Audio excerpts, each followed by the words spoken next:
함께 하신 여러분들을 환영하고 사랑하고 축복합니다. 우리 옆 사람에게 인사합시다. 반갑습니다. 환영합니다. 사랑합니다. 오늘 말씀 제목은 무엇을 남기는 인생이 될 것인가, 무엇을 남기는 인생이 될 것인가라는 제목으로 하나님 말씀을 전하겠습니다. 여러분, 이 세상에 어떤 사람도 계속해서 승승장구만 하는 사람은 없습니다. 잘 되기만 하고 실패하지도 않고 또 어려움을 겪지 않는 사람은 없다는 것이죠. 믿음의 조상이라고 하는 아브라함도 마찬가지였어요. 그의 인생도 매 순간 화려하고 또 아름다웠던 것만은 아니었습니다. 그도 때로는 실패를 경험하기도 했고 또 갈대아 우르를 떠난 이후에는 줄곧 아주 외로움에 시달리기도 했습니다. 특히 그의 인생 말년에는 그와 평생을 동고동락했던 인생의 반려자이자 믿음의 동지였던 사라가 죽게 됐죠. 그리고 독자 이삭이 또 결혼을 해서 더없이 허전하고 또 쓸쓸했습니다. 그래서 아브라함은 사라가 죽은 후에 그두라라고 하는 여인을 맞이해서 이삭만 의존하고자 하는 그 짐을 덜고 그 여인과의 사이에서 외로움을 달래보려고 했습니다. 그리고 이제 오늘 본문에는 그 여인을 맞이하여서 자식들을 낳고 또 자식들에게 재산을 물려주고 또 아브라함이 죽었다라고 하는 그런 내용이 나오고 있습니다. 1절부터 4절까지 말씀 보니까 아브라함이 후처를 맞이하였으니 그의 이름은 그두라라. 2절 그가 시므란과 욕산과 무단과 미디안과 이스박과 수아를 낳았고, 수아가 나오네요. 수아를 낳았네요. 여러분, 그 아브라함이 그두라라는 여인을 맞이하여서 6명의 자녀를 또 낳았어요. 근데 이때 아브라함 나이가 140 정도 됐을 거라고 추정을 합니다. 이 후처라는 말은 첩이 아니라 이제 아내라고 하는 히브리 원어를 보면 아내라고 되어 있어요. 그런데 여기 논란이 좀 있는데 과연 이 그두라라고 하는 여자를 만난 시기가 사라가 살아있을 때냐 아니면 사라가 죽었을 그 다음이냐 뭐 이런 논란이 좀 있는데, 근데 여러분 사라가 살아있을 때 그두라를 만나고 6명 더 낳았다. 그러면 여러분 그 아브라함이 하가를 만나서 이스마엘을 낳고 난 다음에 굉장히 어려움을 많이 겪었잖아요. 그런 어려움이 있었는데 또 그두라를 만나고 6명 더 낳았다. 이건 좀 무리가 있기 때문에 설득력이 없어 보이는 주장이고, 그러면 그 후에 사라가 죽은 후에 그두라를 만난 게 맞는데, 그럼 또 문제가 생기는 것은 여러분 그 아브라함이 100세에 죽은 자와 같은 사람이었다 이렇게 성경은 표현하고 있는데, 그러니까 이삭도 겨우겨우 나온 거죠. 그런데 140세에 어떻게 또 6명을 또 낳았을까 하는 생각을 해보게 된다는 거예요. 여기 뭐가 맞을까요, 여러분? 어떻게 생각하세요? 여러분, 어쨌든 사라가 죽은 후에 그두라를 맞이했는데 6명을 더 낳았어요. 여러분, 우리 하나님에 대해서 묵상해 보면은 답이 나오지 않습니까? 여러분, 하나님 어떤 분이세요? 전지전능하신 분이시죠. 정말 무에서 유를 창조하시고 없는 데서 있는 걸 부르시는 분이에요. 그러니까 하나님은 아브라함에게 더 이렇게 생산할 수 있는 힘을 주셔서 이렇게 아내를 맞이해서 6명의 자녀를 더 낳을 수 있게 한 것입니다. 자, 여러분 100세 이삭을 낳게 하신 분이 140세에 뭐 아들 몇 명 더 낳게 하신다고 이상할 게 아니라는 거예요. 한마디로 그냥 기적이 상식이 되는, 또 어떤 이런 기적이 일상이 되는 그런 일을 하나님 주실 수 있다는 거죠. 그러므로 여러분 우리가 이런 사실들을 분명히 믿고 있다면 우리에게 있는 어떤 한계라든지 또 자연적인 한계, 그런 게 있어서 낙심하고 그럴 필요가 없이 정말 하나님이 어떤 분이신지를 묵상하고 그렇게 그분께로 나아가면 된다는 거죠. 사실 그리고 또 이렇게 이 그두라를 만나서 자녀를 더 낳은 것은 하나님이 약속하신 언약의 성취이기도 합니다. 그럼 하나님이 아브라함에게 뭐라고 하셨어요? 내가 네 자손을 바다의 모래와 같이 많게 하겠다. 또 하늘의 무별과 같이 셀 수 없게 하리라. 이런 말씀들을 주셨는데, 그렇게 이제 이 그두라를 통해서 자녀들을 낳아서 실제로 이 그두라 자녀들이 또 그 중동 지역의 많은 민족들을 담당하게 됩니다. 그러므로 여러분 우리는 어떤 상황이든지 하나님의 말씀은 이루어진다. 우리는 안 이루어지지만 여러분 스스로를 바라보면 안 됩니다. 저도 가끔 이렇게 개척교회 하다 낙심할 때가 있어요. 언제인 줄 알아요? 저 스스로를 바라볼 때. 저 스스로를 바라볼 때 참 절망이 되고 능력도 없는 것 같이 보이고. 지난주도 그랬어요, 사실은. 그런데 갑자기 하나님이 왜 자꾸 너만 보고 있냐. 이런 마음에 어떤 이렇게 또 얘기를 해주시는 거예요. 왜 너만 보고 있냐. 왜 널 보고 있냐. 그래서 제가 뜨끔했죠. 아, 나를 보면 안 되는구나. 여러분, 우리는 참 무능하고 능력 없고 절망적일 수도 있지만 그러나 하나님을 바라봐야 된다는 것이죠. 여러분, 신앙은 바라봄입니다. 바라봄. 무엇을 바라보느냐. 여러분, 뭘 바라보고 있어요? 하나님 바라보시길 바랍니다. 그리고 이제 아브라함은 이삭과 서자들에게도 재산을 나누어 줬다라고 하는 내용이 나오고 있는데요. 5절과 6절 같이 한번 읽어볼까요? 5절과 6절 시작. 아브라함이 이삭에게 자기의 모든 소유를 주었고 자기 서자들에게도 재산을 주어 자기 생전에 그들로 하여금 자기 아들 이삭을 떠나 동방 곧 동쪽 땅으로 가게 하였더라. 아브라함이 아들들에게 재산을 나눠줬어요. 그런데 이삭에게는 자기의 모든 소유를 다 주었다. 이 모든 소유란 말은 어떤 물질적인 축복, 뭐 아브라함의 부동산이라든지 그 종들이라든지 가축만 이렇게 준 게 아니라 어떤 영적인 축복까지 하나님의 언약, 가나안 땅을 차지하겠다는 하나님의 언약, 또 하나님과 관계에서 맺어졌던 그런 아름다운 가정들, 그런 영적인 가정들까지 이삭에게 다 물려줬다는 것을, 상속했다는 것을 지금 말하고 있습니다. 그래서 여러분, 이삭이 이렇게 위대한 영적인 후손으로 남아있게 된 거예요. 여러분, 우리가 자식들에게 뭘 물려줘야 되겠습니까? 이렇게 믿음의 유산들. 여러분, 돈 물려주겠다는 사람도 있는데 제일 어리석은 거죠. 돈 물려줘서는 안 되고 정말 믿음의 유산, 이 영적인 유산들, 하나님이 어떤 분이신지를 알게 하는 그런 유산들을 물려주면 이 아이들은 살게 된다는 것이죠. 또 아브라함이 서자들에게도 재산을 물려줬어요. 근데 당시 이제 고대 근동의 법에는 서자에게는 재산을 안 물려도 되는 그런 관습이 있었습니다. 그런데도 불구하고 아버지니까 자기 서자들에게도 재산을 물려줬어요. 물려주고 어떻게 했냐면 이제 이삭을 떠나서 멀리 이렇게 동쪽으로 가서 살게 했습니다. 이게 뭘 말하는 것일까요? 한마디로 여러분, 이렇게 이삭에게 어떤 방해가 되는 것들을 다 이렇게 정리를 한 거예요. 왜냐하면 이제 이삭 외에는 이삭만 언약의 자손이고 나머지는 다 언약 밖의 자손들이기 때문에 혹시나 있을지 모르는 재산권 분쟁 같은 다툼이라든지 아니면 그 불신 영혼들로부터 어떤 이삭이 받는 회방, 그런 안 좋은 영향들을 다 이렇게 정리를 한 거예요. 아브라함이 자기가 죽기 전에 그런 정리를 다 하고 이렇게 결국 아브라함은 죽을 때까지 이렇게 하나님의 약속을 붙들고 믿음의 삶을 살았고 또 자기 아들 그 이삭을 위해서 하나님의 어떤 영적인 유산들을 물려주고 또 그 나라를 이어가게끔 이렇게 아브라함이 힘을 썼다는 것이죠. 그러니까 아브라함 머릿속은 그냥 하나님 나라와 그 믿음의 유산들, 성취 그거밖에 없었다는 것이죠. 그러므로 여러분, 아브라함은 진정 복된 인생인 줄 믿으시기 바랍니다. 또 이런 말씀들을 우리에게 적용해 보자면 이렇게 아브라함이 이삭을 위해서 다 이렇게 준비해주고 또 정리해주고 하는 모습들을 보면서 저는 그런 게 생각났어요.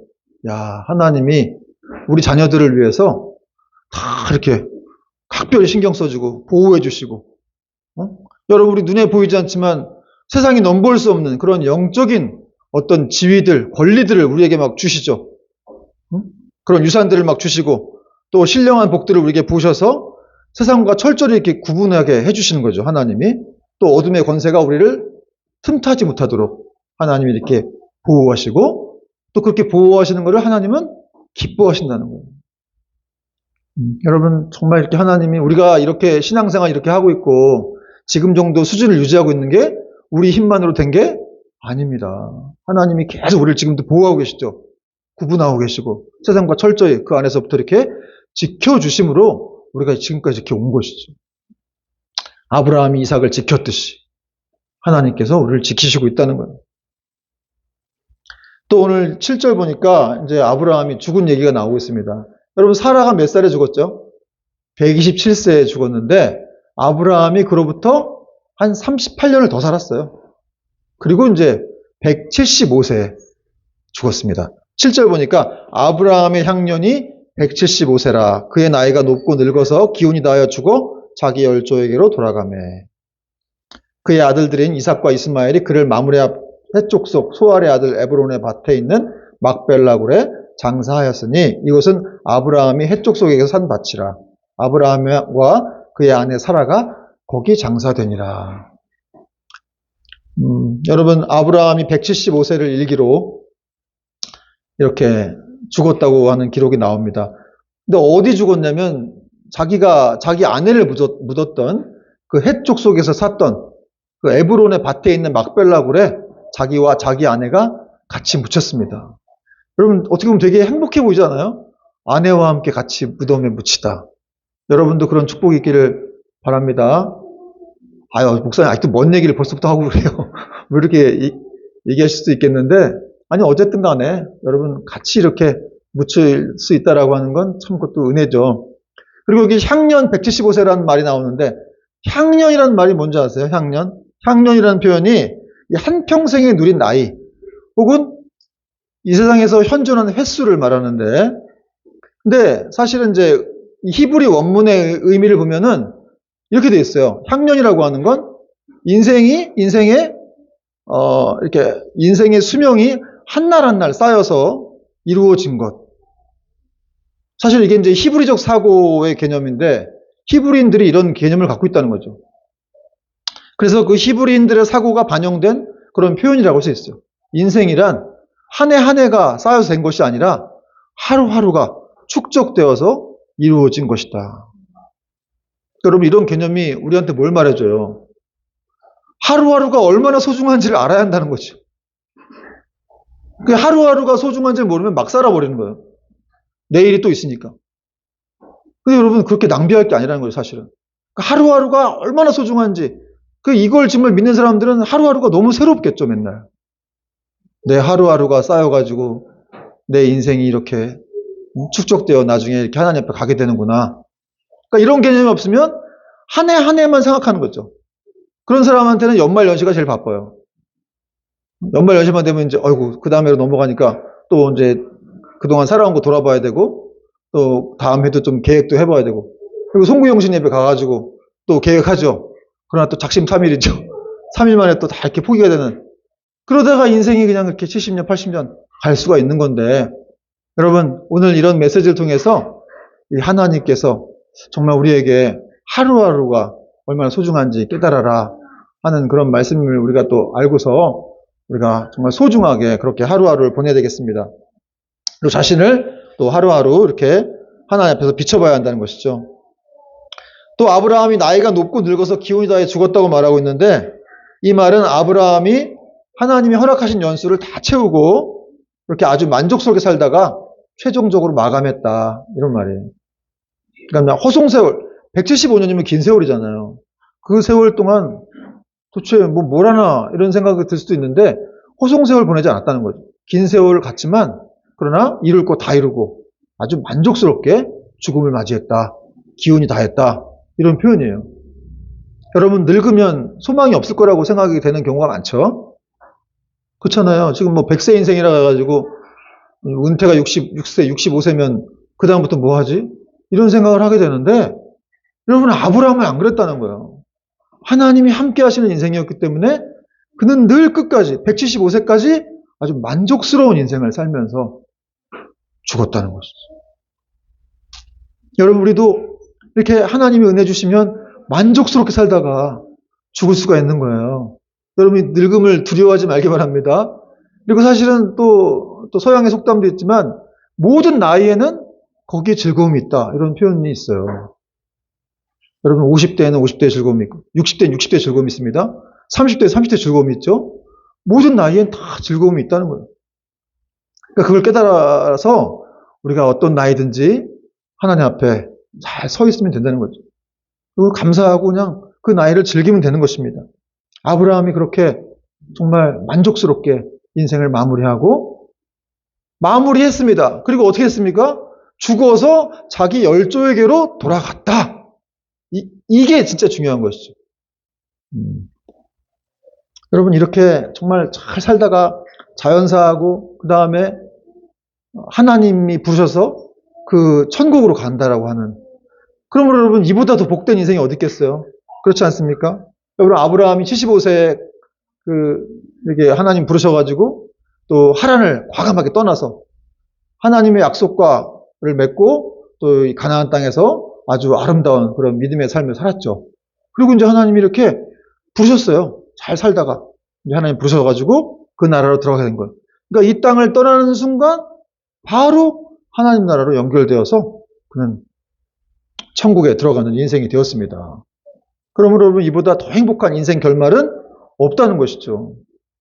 그러니까 우리도 언젠가, 우리도 이제 마침내 우리도 결국 죽을 것인데 노쇠하고 늙어 죽겠죠.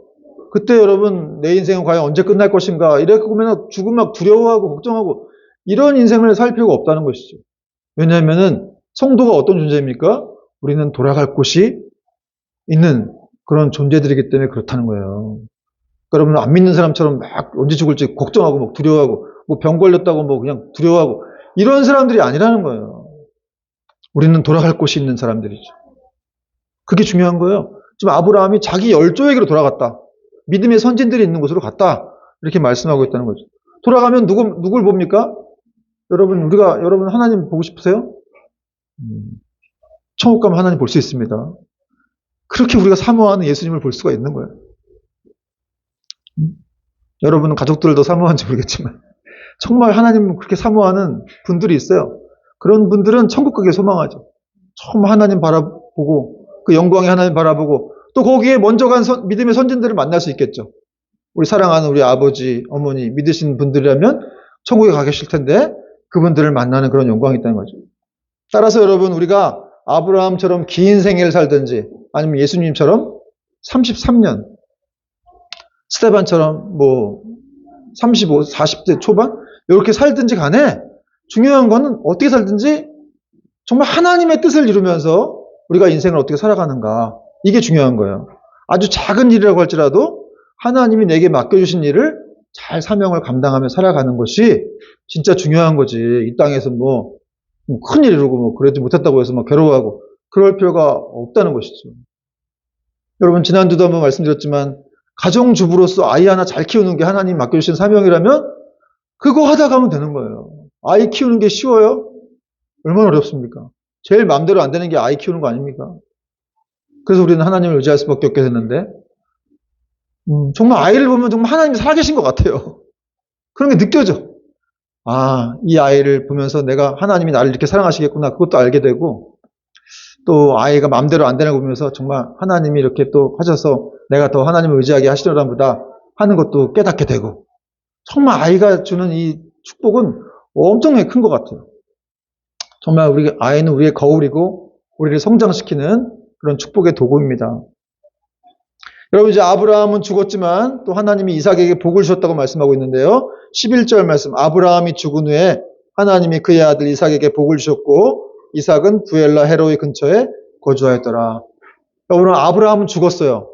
그런데 그 아브라함에게 주셨던 복이 이삭에게로 이렇게 넘어가고 있는, 계승되고 있는 그런 축복을 지금 성경에 보여주고 있습니다.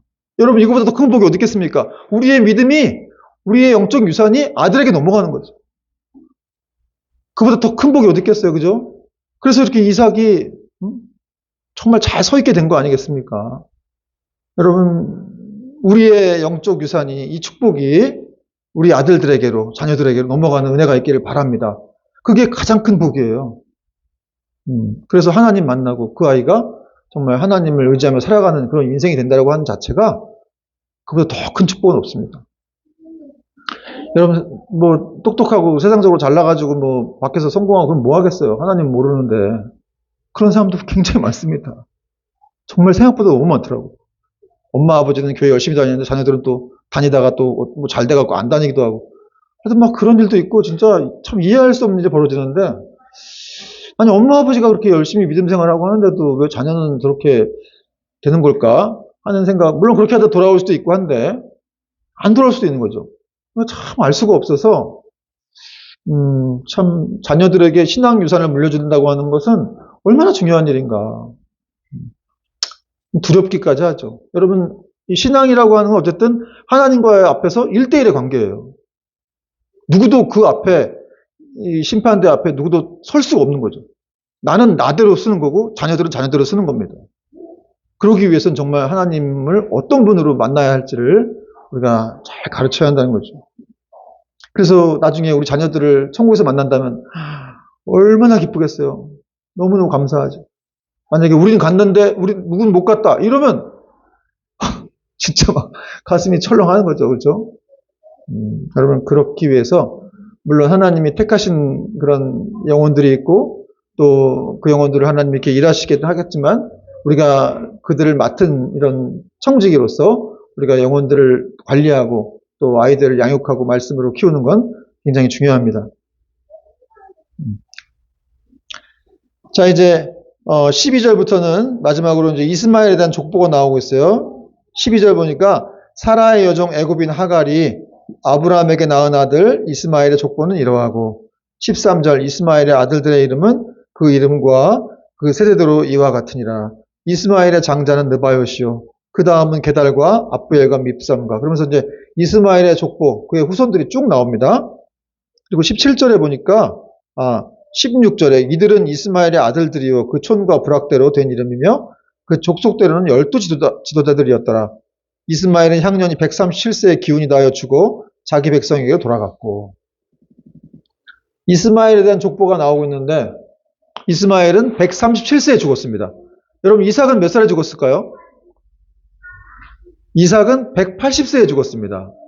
그러니까 언약의 자손이라 더 오래 살았나? 이렇게 생각할 수도 있겠는데 그냥 학자들이 말하기는 이 이스마엘은 성격이 좀 난폭하고 그래서 그의 수명이 좀 그러기 때문에 수명이 줄어들었을 것이다. 뭐 이런 학설들을 얘기하기도 합니다. 뭐 근거는 없고요. 어쨌든 이스마엘은 137세, 이삭은 180세 살았어요. 아브라함 175세. 그런데 어쨌든 이스마엘이 그렇게 살고 죽었는데 그의 아들들이 12를 낳았어요. 그리고 12이 다 이렇게 큰 족속이 되었습니다. 근데 여러분 생각해보면은 아니 참 이삭의 기록도 아니고 이삭의 후손들의 기록도 아니고 이스마엘까지 언약의 자손도 아닌 사람인데 이 사람의 기록까지 이렇게 쭉 여기까지 이렇게 성경을 다 이렇게 지면을 할애하면서까지 아니 성경이 가뜩이나 이렇게 무거워 들고 다니기 힘든데 왜 이스마엘까지 이렇게 그 후손들의 기록을 다 이렇게 적어 놓으셨을까? 여러분 이스마엘은 어떻게 태어난 아들이죠? 아브라함이 불순종해가지고 그렇게 그의 실수로 태어난 아들입니다. 그럼에도 불구하고 하나님이 지금 이스마엘을 챙기고 있는 것이죠. 돌보고 있는 거예요. 그의 아들들이 그래서 아주 아라비아 광야를 다 이렇게 그쪽에 이제 쭉 이르는 그런 큰 족속들이 됩니다. 하나님이 그 아브라함에게 뭐라고 하셨어요? 야, 이스마엘 걱정하지 마. 내가 돌본다. 이렇게 말씀하셨죠.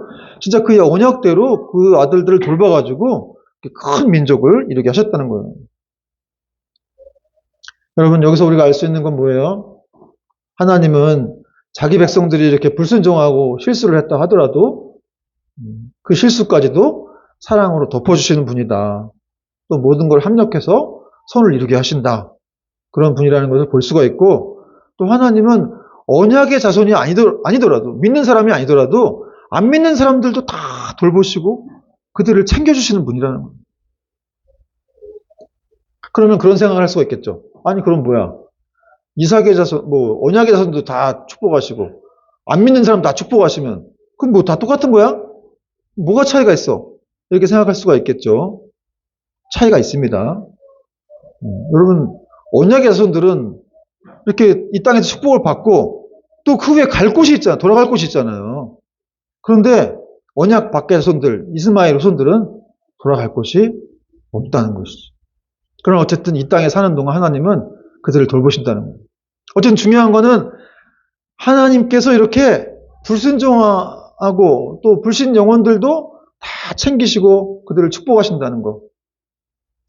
그렇게 그들을 돌보신다는 그런 마음을 우리가 이렇게 이해할 수 있어야 한다는 것이죠. 그 마음을 또 가져야 돼요. 여러분 지금 이스라엘과 하마스가 전쟁하고 있어요. 그러면은 하나님은 어느 편을 드실까요? 그런 생각 해봤어요? 막 언론에서 막 각자 다 떠들고 있는데 하나님은 어느 편을 드시냐 이 말이에요. 여러분, 하나님은 이스라엘도 사랑하시고 하마스도 사랑하시는 거예요. 이란도 사랑하시고 뭐 헤즈볼라도 사랑하시고 레바논 뭐 러시아도 사랑하시고 우크라이나도 사랑하시고 우리가 이렇게 싫어하는 중국도 사랑하시고 북한도 사랑하시고 여러분, 하나님은 불교인도 사랑하시고 이슬람교인, 힌두교인들도 다 사랑하시죠. 그들을 돌보시는 거예요. 그들이 지금도 다 숨쉬고 살고 있잖아요. 밥 먹고 살고. 다 자기들의 힘 때문에, 자기 신들 때문에 생각하겠지만 사실은 하나님은 그들을 다 챙기시고 돌보시고 있다는 것입니다. 그러므로 여러분, 우리가 별로 좋아하지 않는 사람들도 우리가 챙길 수 있어야 됩니다. 우리가 좋아하지 않고 관심 갖지 않는 사람들도 도와주고 그들을 섬겨주고 할 필요가 있다는 것이죠. 여러분, 하나님이 이렇게 크고 넓은 마음을 가지셨기 때문에 그 복음이 2000년 전에 그 복음이 유대를 넘어서 사마리아를 거쳐 로마를 넘어 전 세계 열방에까지 다 이렇게 복음이 퍼지게 된 거예요. 결국 130년 전에 이 땅에 태평양을 목숨 걸고 건너온 선교사들에 의해서 우리나라가 이렇게 복음화가 되었다는 것이죠. 여러분, 우리는 그래서 빚진 자예요. 빚진 자. 정말 사랑의 빚진 자, 복음의 빚진 자이기 때문에 우리는 어떤 영혼이든지 다 사랑하고 돌봐줘야 된다. 여러분, 저는 요즘에 하나님이 얼마나 크신 분인가를 가끔 이렇게 생각을 많이 하게 돼요. 사실 예전까지는 하나님이 되게 작은 분이라고 생각하고 그냥 제 생각의 한계 속에 그분을 가두었죠. 그런데 요즘에는 정말 하나님이 얼마나 크신 분인가, 얼마나 광대하신 분인가를 성경을 이렇게 연구하며 설교하면서 그게 느껴지더라고요. 그러니까 막 어떤 때 너무 하나님을 작게 생각하다 보면 내가 뭘 죄 지으면 하나님 날 버리시고 막 택하지 않고 또 축복 주시지 않고 막 이렇게 생각할 것 같은데 그렇게 생각했죠. 그러나 하나님은 아주 우리의 그 진짜 좁쌀만한 그런 생각들을 다 이렇게 갖지 할 정도로 정말 크신 분이라는 거예요. 그러니까 우리가 진짜 막 죄 짓고 이상한 길로만 가지 않는다면은 하나님 우리를 다 이렇게 축복하시고 이끌어주시고 우리를 인도하시는 그런 사랑의 아버지십니다, 여러분. 그래서 여러분, 정말 하나님이 얼마나 크신 분인지를 묵상하면서 우리는 자유할 수 있어야 됩니다. 자유하기 바랍니다. 여러분, 예수님이 십자가에 못 박혀 죽으신 이유가 내가 너에게 자유를 주기 위해서였다. 갈라디아서 말씀하고 있지 않습니까? 근데 여전히 자유함이 없어요. 돈에 대해 자유함이 없고 미래에 대해 자유함이 없고 다 답답하게만 생각하고 그냥 갇혀 있어. 내 인생은 잘못될 거야. 내가 공부를 못하니까 내 인생은 앞으로 어떻게 잘못될 거야. 내가 돈이 없으니까 앞으로 우리 자녀들은 잘못될 거야. 이건 다 갇혀 있는 거예요. 마귀가 주는 생각이에요. 여러분, 우리 하나님을 묵상하시기 바랍니다. 가끔 지나가다가 땅만 보지 말고 하늘을 좀 봐야 돼요. 하늘을. 우리 하늘이 얼마나 넓습니까?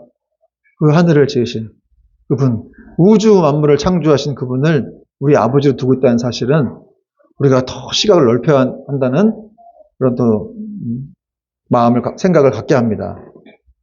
여러분, 성 어거스틴이라는 사람이 이런 말 했어요. 하나님을 사랑하라. 그리고 네 마음대로 하라. 제가 예전에 한번